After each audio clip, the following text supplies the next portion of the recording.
మన ప్రభువును రక్షకుడైన యేసుక్రీస్తు శుభనామవందనాలు. ప్రియదేవుని సంగమా, ప్రియదేవుని బిడ్డలారా, మరి ఉదయకాల సమయం దీని వాక్యాన్ని ధ్యానించుకోవడానికి ముందుగా ప్రార్థన చేసుకున్న ప్రార్థన. కృపగల తండ్రి, దయగల యేసయ్య, నీ బంగారు పాదాలకు లేఖలేని వందనాలు, స్తుతులు, స్తోత్రములు. గతించిన రాత్రి అంతా నీ రేఖల చాటును కాచి కాపాడి సంరక్షించిన దేవ, మరి ఉదయకాల సమయం సజ్జ లేఖను చేరి ప్రార్థించుండగా వాక్యమైన దేవుడు వాక్యం ద్వారా నాతో మాతో మాట్లాడి మీరే మహిమగంతా ప్రభావాలు పొందమని యేసునామమున అడుగుచున్నాం తండ్రి, ఆమేన్. ప్రియదేవుని సంగమా, ప్రియదేవుని బిడ్డలారా, నేడుదనకు ఏర్పాటు చేయబడిన వాక్య భాగము త్రిత్వము తరువాతి మొదటి ఆదివారంకు ఏర్పాటు చేయబడిన పాత నిబంధన వాక్య భాగము ద్వితీయోపదేశ కాండము 6వ అధ్యాయము 4 నుండి 13 వచనాలు ధ్యానం చేసుకున్నాము. త్రిత్వము తరువాతి మొదటి ఆదివారంకు ఏర్పాటు చేయబడిన పాత నిబంధన పాఠ్యభాగము ద్వితీయోపదేశ కాండము 6వ అధ్యాయము 4 నుండి 13 వచనాలు ఈ విధంగా రాయబడినవి. ఇశ్రాయేలు వినుము, మన దేవుడైన యెహోవా అద్వితీయుడగు యెహోవా. భక్తుడైన మోషే ద్వారా దేవుడు తెలియజేస్తున్న మాటలు, తన ప్రజలను గురించి, వారి యొక్క పనులను బట్టి, వారు ఎటువంటి స్థితిలో ఉన్నారో, వారు ఏ స్థితిలో నుండి దేవుని వైపు మరలవలసి ఉన్నదో దేవుడైన యెహోవా తన భక్తుడైన సేవకుడైన మోషేకు తెలియజేస్తున్నాడు. కాబట్టి ఇక్కడ ఇశ్రాయేలీయులు అనగా దేవుని ప్రజలు, దేవుని జనాంగము. దేవుని ప్రజగా పడుతున్న ఆ యొక్క జనాంగాన్ని వారి పాపముల నుండి ఆయన కాపాడడానికి ఆయన ఈ మాటలను తన సేవకుడైన మోషేకు తెలియజేస్తున్నారు. అందుకని అంటున్నాడు, ఇశ్రాయేలు వినుము, మన దేవుడైన యెహోవా అద్వితీయుడగు యెహోవా అంటున్నాడు. ఆ దేవాది దేవుణ్ణి బట్టి, పరమందున్న తండ్రి యొక్క ఉద్దేశాన్ని, ఆయన కుమారుడైన క్రీస్తు యొక్క మార్గాన్ని బట్టి, ఆయన చూపించిన ఆదరణకర్త అయిన పరిశుద్ధాత్మని బట్టి, త్రిత్వంలోని ఏకత్వాన్ని గుర్తు చేస్తూ దేవుని యొక్క అద్వితీయ స్థితిని, ఆయన యొక్క ఉన్నతమైన స్థితిని గుర్తు చేస్తున్నాడు. అందుకనే నీ పూర్ణ హృదయముతోనూ, నీ పూర్ణాత్మతోనూ, నీ పూర్ణ శక్తితోనూ నీ దేవుడైన యెహోవాను ప్రేమింపవలను అంటున్నాడు. దేవుడు నీకు అనుగ్రహించు వాటిలో నీవు దేవునికి ఎటువంటి స్థితిలో నీవు జీవించవలసి ఉన్నదో చెప్తున్నాడు. నీ పూర్ణ హృదయముతోనూ, నీ పూర్ణ ఆత్మతోనూ, నీ పూర్ణ శక్తితోనూ హృదయపూర్వకముగా దేవుని యొక్క మాటలను నీ హృదయమందు చేర్చుకునేవాడుగా ఉండాలి. పూర్ణ ఆత్మతో అంటే ఆత్మరూపిగా నీవు దేవుని యొక్క వాక్యము చేత సిద్ధపడవలసి ఉంది. పూర్ణ శక్తితో అంటున్నాడు, ఈ యొక్క హృదయపు ఆలోచన, పరిశుద్ధాత్మ యొక్క నడిపింపు, ఇవి నీకు శక్తిని, బలాన్ని, దేవుని యొక్క చిత్తాన్ని జరిగించడానికి అవి నీకు ఎంతో తోడ్పడేవై ఉన్నవి. కాబట్టి ఇక్కడ మోషే ద్వారా దేవుడు సెలవిస్తున్న మాట ఏంటంటే, నీ పూర్ణ హృదయముతోనూ, నీ పూర్ణ ఆత్మతోనూ, నీ పూర్ణ శక్తితోనూ నీ దేవుడైన యెహోవాను ప్రేమింపవలెను అంటున్నాడు. అంటే దేవుని పట్ల నీకు ఉండవలసిన ప్రేమ, అందులో ఏమాత్రము అశ్రద్ధ కానీ, అపవిత్రత కానీ, మరి దేవునికి విరోధమైన ఆలోచన కానీ, తలంపులు కానీ ఉండక యథార్థత కలిగి నీ హృదయమందును, ప్రవర్తన యందును ఆయన యొక్క ఉద్దేశాన్ని జీవించువాడవై, పూర్ణముగా ఆయనను ప్రేమించువాడవై ఉండాలి. నేడు నేను నీకు ఆజ్ఞాపించు ఈ మాటలు నీ హృదయములో ఉండవలను అంటున్నాడు. దేవుడు ఏదైతే తెలియజేస్తున్నాడో ఆ మాటలు వారి హృదయాలలో, ఎవరైతే దేవుని యందు విశ్వాసముంచువారై ఉన్నారో, దేవుని ప్రజలై ఉన్నారో వారిని ఉద్దేశించి దేవుడైన యెహోవా చెప్తున్న మాట, ఇవి మీ హృదయమందు ఉండాలి. మీ హృదయమందు అంటే దేవుడు హృదయాంతరంగాలు ఎరిగిన దేవుడు కాబట్టి బాహ్య సంబంధంగా కాదు కానీ ఆంతరంగికంగా దేవుణ్ణి కలిగిన వారమై, ఆత్మయందు నిలిచిన వారమై ఉండాలి.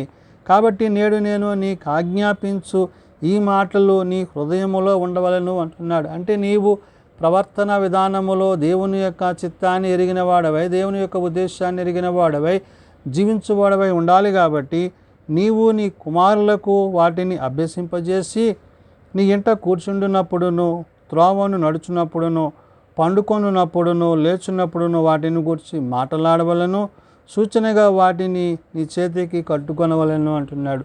దేవుని మాటలు, ఉపదేశములు, ఆయన ఆజ్ఞలు, ఆయన కట్టడలు, అంటే నువ్వు ఏది చేసినా ఆయన చిత్తానికి లోబడి చేయాలి, ఆయన చిత్తములో నీవు చేయాలి, ఆయన చిత్తాన్ని అనుసరించి నీవు నడుచుకోవాలి. నీ ప్రవర్తన అంతటి మీద నీ హృదయాంతరంగమందు దేవుని యొక్క ఉద్దేశాన్ని కలిగి ఉంటే నీవు నీ కుటుంబము నీ బిడ్డలను బట్టి దేవుడు అక్కడ మాట్లాడుతున్న మాట ఏంటంటే, నీవు నీ కుమారులకు వాటిని అభ్యసింపజేసి నీ ఇంట కూర్చుంటున్నప్పుడు త్రోవను నడుచున్నప్పుడు అంటున్నాడు. నీ బిడ్డలకే కాదు, నీ మార్గంలో నీ ఆలోచనలో నీ తలంపుల్లో సమస్య విషయాల్లో ఏముండాలంటున్నాడు, నడుచున్నప్పుడు పండుకొనున్నప్పుడు లేచున్నప్పుడు వాటిని గురించి మాట్లాడవలను అంటాడు. అంటే నువ్వు ఏది చేసినా దేవునికి మహిమకరముగా నీ ప్రవర్తన నీ ఆలోచన మాట విధానము నీ పద్ధతులు ఉండాలి, నీవు అటు రీతిగా జీవించాలి అని దేవుడు ఇక్కడ తెలియజేస్తూ సూచనగా వాటిని నీ చేతికి కట్టుకొనవలను అంటున్నాడు. అంటే దేవుని యొక్క నామాన్ని ధరించిన వాడివిగా, ఆయన యొక్క నామాన్ని ఎరిగిన వాడివిగా, ఒక సూచనగా నీవు దేవుని బిడ్డవనే రీతిగా అది కనబడు రీతిగా ఉండాలి అనే విషయాన్ని ఇక్కడ భక్తుడైన మోషేకు దేవుడు తెలియజేస్తూ ఆయన ఈ మాటలను చుట్టూ అవి నీ కనుల నడుమను బాసిక వలె ఉండవలను అంటున్నాడు. అంటే అవి ఎలాగ ఉండాలంటే దేవుని యొక్క వాక్యము నీ యొక్క చూపును నీ ప్రవర్తనను అది వెలిగించేదిగా ఉండాలి. నువ్వు చీకటిలో నడవక వెలుగులో దేవుని వాక్యము చేత నింపబడుతూ అది తేజోమయమైన ఆత్మ సంబంధమైన పరిశుద్ధతతో కూడినదై ఉండాలనే విషయాన్ని భక్తుడైన మోషేకు దేవుడు తెలియజేస్తున్నాడు. అందుకని అంటున్నాడు, అవి నీ కనులకు నడుమ బాసికములే ఉండవలను, నీ ఇంట ద్వారబంధముల మీదను గౌనుల మీదను వాటిని వ్రాయవలను అంటున్నాడు. ఏ వాక్యమైతే నీవు కలిగి ఉన్నావో ఆ వాక్యానుసారంగా నీవు జీవించాలి, ఆ వాక్యానుసారంగా నీవు ప్రవర్తించాలి. ఆ వాక్యము నిన్ను బాహ్య సంబంధమైన స్థితిలో ఉన్నప్పుడు అది నిన్ను గుర్తు చేస్తూ దాన్ని ధ్యానిస్తూ దాని యందు నీవు జీవించాలి. అంటే ఆది యందు వాక్యమైన దేవుడు తన వాక్యము చేత తన బిడ్డలతో అనునిత్యము మాట్లాడేవాడై ఉన్నాడు. కాబట్టి ఆ ప్రేమను ఆ యొక్క కనికర కృపలను కలిగిన వారమై ఆనాడు దేవుడు మోషేకు ఏదైతే తెలియజేస్తున్నాడో అదే విషయాన్ని ఇక్కడ గుర్తు చేసి చెప్తున్నాడు. అవి నీ కన్నుల నడుమన బాసికములుగా ఉండవలను, నీ ఇంట ద్వారబంధముల మీదను నీ గౌనం మీదను వాటిని వ్రాయవలను అంటున్నాడు. నీవు బాహ్య సంబంధంగా నీవు దేవుని బిడ్డవని అనేకులు గుర్తించినట్లుగా నీవు దేవుని యొక్క శక్తిని ప్రభావాన్ని కలిగిన వాడవై ఆ వాక్యధారివై ఆ వాక్యాన్ని ధరించుకున్న వాడవై నీ ఉండాలి అనే విషయాన్ని ఇక్కడ గుర్తు చేస్తున్నాడు. నీ దేవుడైన యెహోవా నీ పితరులైన అబ్రహాము ఇస్సాకు యాకోబులతో చేసిన ప్రమాణమును బట్టి నిన్ను ఆ దేశములో ప్రవేశపెట్టి నీవు కట్టని గొప్పవగు మంచి పురములను నీవు నింపని మంచి ద్రవ్యముతో చేత నింపబడిన ఇండ్లను నీవు త్రవ్వకపోయినను త్రవ్వబడిన బావులను నీవు నాటని ద్రాక్ష తోటలను ఒలీవ తోటలను నీకిచ్చిన తరువాత నీవు తిని తృప్తి పొందినప్పుడు అంటున్నాడు. దేవుడు నీకు ఏది కూడా లోటు లేకుండా సమృద్ధిగా సమస్తాన్ని సమకూర్చువాడైనాడు. ద్రవ్యమైతేనేమి ఆహారం అయితేనేమి సమస్తాన్ని కూడా దేవుడు నీకు ఇవ్వడానికి ఇష్టపడుతున్నాడు. ఇవన్నీ నీవు కలిగి ఉండాలంటే నీ దేవుడైన యెహోవా యందు నీవు పూర్ణ హృదయము కలిగిన వాడవై పూర్ణాత్మ కలిగిన వాడవై దేవుని యొక్క వాక్యానుసారంగా జీవించేవాడవై వాక్య ప్రకారం నడుచువాడవై ఉండాలి.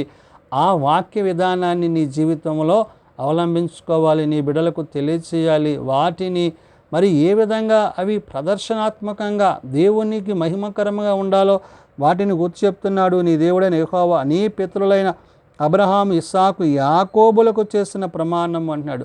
ఇస్సాకు యాకోబులకు అబ్రహాముకు చేసిన ఆ ప్రమాణం ఏదైతే ఉందో దానిని నీవు కొనసాగించువాడవుగా ఆ కొనసాగింపునకు నీవు నిలిచిన వాడవై ఉండాలి అనే మాటను చెప్తున్నాడు.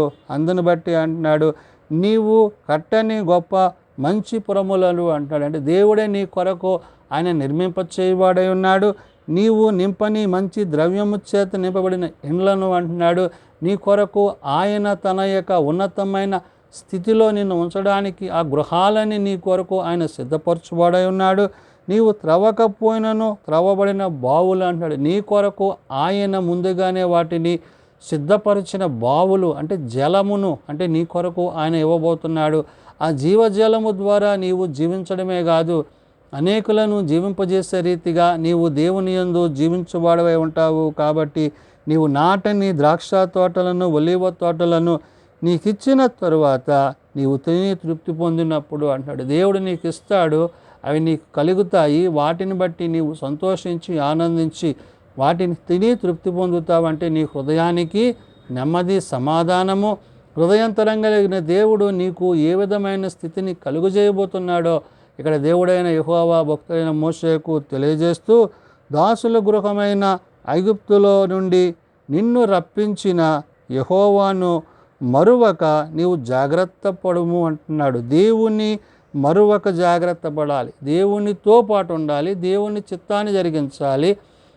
యెహోవాను హృదయమందు చేర్చుకొని నీ ప్రవర్తన అంతటి మీద నీవు ఆయనకు లోబడినప్పుడు ఆయన నిన్ను ఏ స్థితిలో నివసింపచేయనో చెప్తున్నాడు. అందుకని ఆయన అంటున్నాడు, దాసుల గృహమైన ఐగుప్తుల నుండి నిన్ను రప్పించిన యెహోవా మరువకుండా నీవు జాగ్రత్త పడుము అన్నాడు. నీవు దేవుడు నిన్ను మర్చిపోకుండా ఉండాలంటే నీ హృదయమందును ప్రవర్తన యందును ఆయన నీవు కలిగి ఉండాలి. ఆయన నువ్వు కలిగి ఉంటే నిన్ను ఆయన విడువక ఎడబాయక తన కృపని నీకు ఇచ్చును, సమస్తాన్ని సమకూర్చును. చివరిగా ఆయన అంటున్నాడు, నీ దేవుడైన యెహోవాకు భయపడి ఆయనను సేవించి ఆయన పేరట ప్రమాణము చేయవలను అంటున్నాడు. దేవుని పేరట ప్రమాణము అనగా ఆయన బిడ్డగా, ఆయన యొక్క చిత్తాన్ని జరిగించేవాడుగా, ఆయన ఉద్దేశాన్ని ఎరిగిన వాడుగా, ఆయన మాటకు లోబడిన వాడుగా, ఆయన ఉన్నది ఉన్నట్లుగా ఎలాగైతే నీకు తెలియజేస్తున్నారో దాని యందు నీవు పరిశుద్ధత కలిగి, నీతిని అనుసరించి, సత్యమును అనుసరించి, యథార్థత కలిగి, హృదయమందును ప్రవర్తన యందును దేవుని చిత్తానికి లోబడిన వాడవై నీవు ఉండాలి అనే విషయాన్ని భక్తుడైన మోషే ద్వారా దేవుడు తెలియజేస్తున్నాడు. కాబట్టి నేడు మనము ఆనాడు దేవుడు మోషేకి కాదు, నేడు నీకు నాకు తెలియజేసేది ఏంటంటే, మన హృదయమందును ప్రవర్తన యందును దేవుని యొక్క ఉద్దేశాన్ని ఎరిగిన వారమై, ఆయన చిత్తాన్ని ఎరిగిన వారమై, తండ్రి యొక్క మాటల చేత, కుమారుని యొక్క కృప చేత, ఆదరణకర్త అయిన పరిశుద్ధాత్మని యొక్క సహాయము చేత మనము నిత్యము ఆయన సన్నిధిలో జీవించేవారమై ఉండాలని ఉదయకాల సమయమున భక్తుడైన మోషే ద్వారా దేవుడు తెలియజేసిన మాటలు. ప్రార్థన చేసుకుందాం. ప్రేమ నమ్మకం కలిగిన మా తండ్రి, కృప కలిగిన దేవ, నిజమైన ఆయన, నీవు మాయడలు చూపిన నీ ఉన్నతమైన ప్రేమను బట్టి, శాశ్వతమైన ప్రేమతో ప్రేమిస్తూ విడవక ఎడబాయక కృప చూపుచున్న దేవ, ఇదిగోనైనా మా హృదయమందున ప్రవర్తన యందును నిన్ను కలిగిన వారమై, మా హృదయంతరంగల యందు నీ వాక్యమును నిలుపుకున్న వారమై, జీవించు వారమై, జీవాత్మ యందు జీవము కలిగిన వారమై, రక్షణ వస్త్రములు ధరించుకున్న వారమై, నీ సత్యమును అనుసరించి నీతో నడిచే సన్నిధి సహాయము మాకు దయచేయండి. నీకు ఆయాస్కరమైన పనులను, తలంపులను, ఉద్దేశములను మేము చేయక, లోకముతో పాపముతో పోరాడుచు నిత్యము నీ కృపలో కొనసాగే ధన్యత, యోగ్యత మాకు దయచేయండి.